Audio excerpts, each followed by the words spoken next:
Bonjour la famille, j'espère que vous allez bien et que vous n'avez pas fondu sous cette canicule insoutenable. Aujourd'hui une idée de vidéo qui m'est venue en échangeant avec un pote qui me disait ouah, toutes les Rolex c'est des montres, elles sont géniales, il n'y en a vraiment pas une qui est achetée. Et j'étais pas trop d'accord avec ça. Du coup aujourd'hui je vous propose de découvrir 5 montres Rolex que je trouve carrément dégueulasses. N'ayons pas peur des mots, ces montres là elles me font ni chaud ni froid.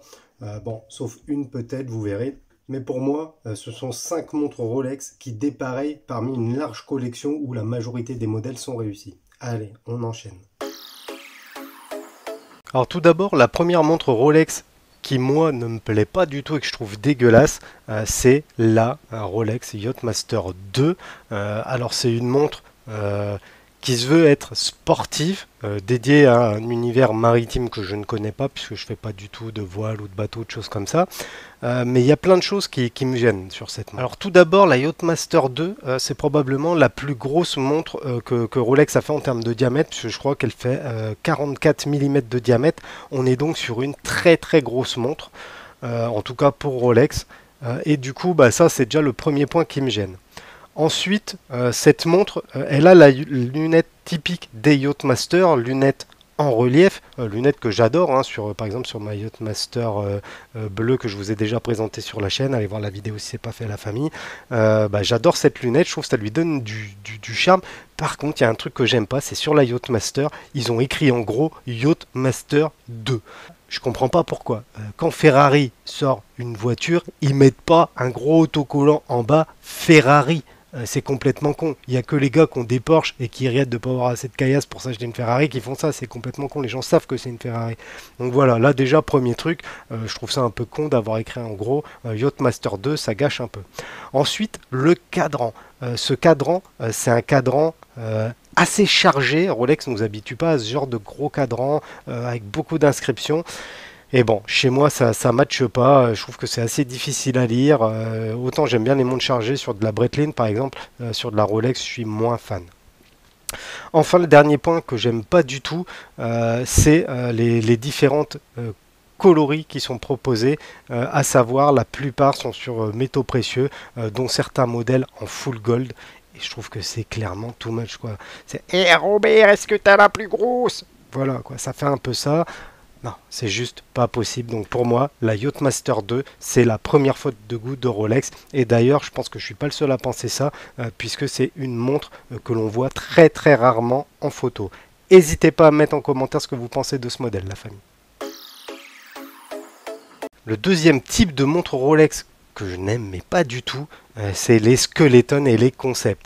Alors qu'est-ce que c'est une Rolex Skeleton? C'est tout simplement une Rolex qui va être customisée par un préparateur, un peu à l'instar des préparateurs automobiles, pour faire des montres qui sont généralement uniques, qui sont généralement hors de prix et surtout qui sont généralement complètement illisibles. Alors hormis le fait qu'elles soient belles ou qu'elles soient pas belles, il y a une chose qui est claire et nette, c'est que ces Rolex sont pas du tout lisibles. Là par exemple, on a une Skeleton sur un chrono Detto.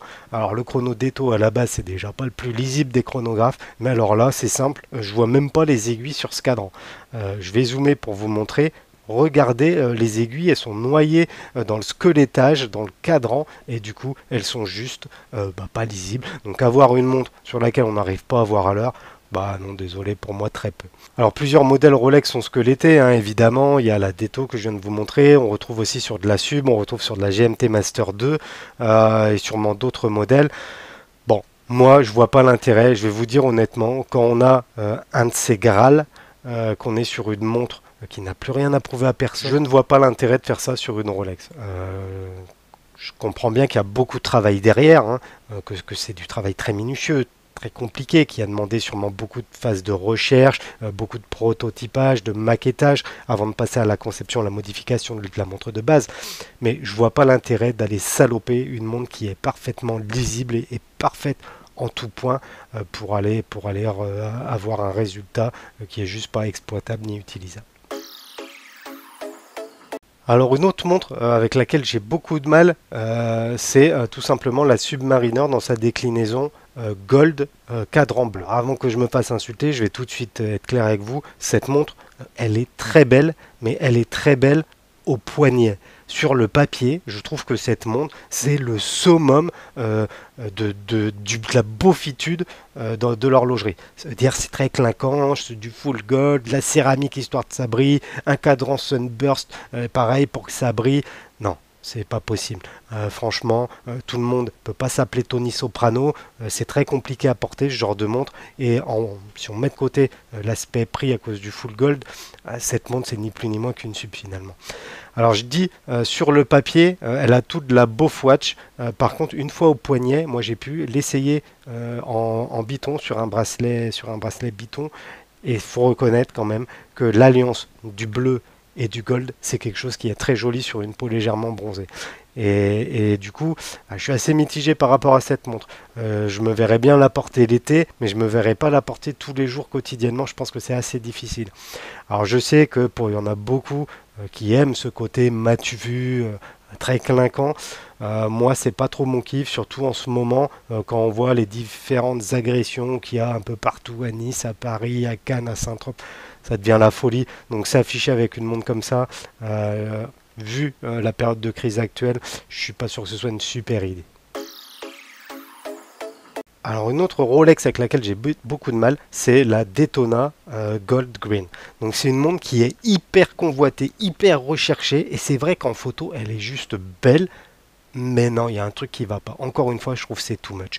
Déjà, ce verre de Rolex, un verre un peu hulké, je suis pas hyper fan. Je trouve que c'est pas le type de cadran qui me séduit. Même si après, c'est vrai qu'au poignet, une Hulk, ça passe super bien. Là, sur un chrono Detto, je trouve ça gâche en lisibilité. J'aime beaucoup les Detto or. Je trouve que ça apporte un peu de prestance.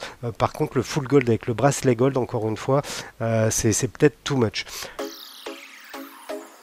Le dernier type de montre Rolex que je n'aime pas particulièrement, il s'agit des collaborations plus ou moins douteuses. On sent que c'est des collaborations tout simplement de pèse, quoi. Et ça, je suis pas hyper fan.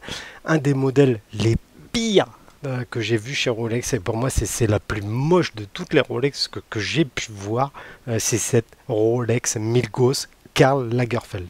Alors déjà la Milgauss c'est pas forcément une de mes Rolex préférées, mais je comprends qu'elle plaise à beaucoup. Mais alors cette déclinaison Karl Lagerfeld, oh là là, mamma mia, je comprends même pas qu'ils aient eu l'idée de faire un truc comme ça. On est dans le top de la fashion watch toute daubée. Franchement, ça aurait été écrit diesel dessus, ça aurait pas choqué plus que ça. Je m'explique.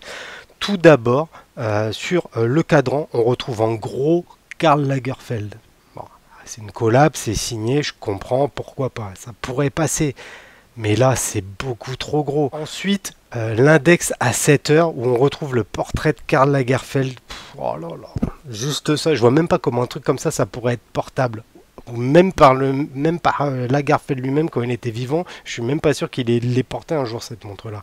Ensuite, le cadran. On pourrait penser que c'est un cadran carbone, mais en fait, c'est un cadran avec plein de profils de Karl Lagerfeld imprimés les uns à côté des autres. C'est d'un kitschoun. Oh, on est dans le top du kitsch et c'est juste pas possible. C'est juste très très moche. Donc voilà la famille, ma vidéo sur les 5 Rolex que je n'aime pas du tout touche à sa fin. N'hésitez pas à mettre en commentaire ce que vous pensez de ma sélection. N'hésitez pas à mettre en commentaire aussi si vous avez des modèles que vous n'aimez pas. Et moi je vous dis à bientôt dans une prochaine vidéo. Salut la famille!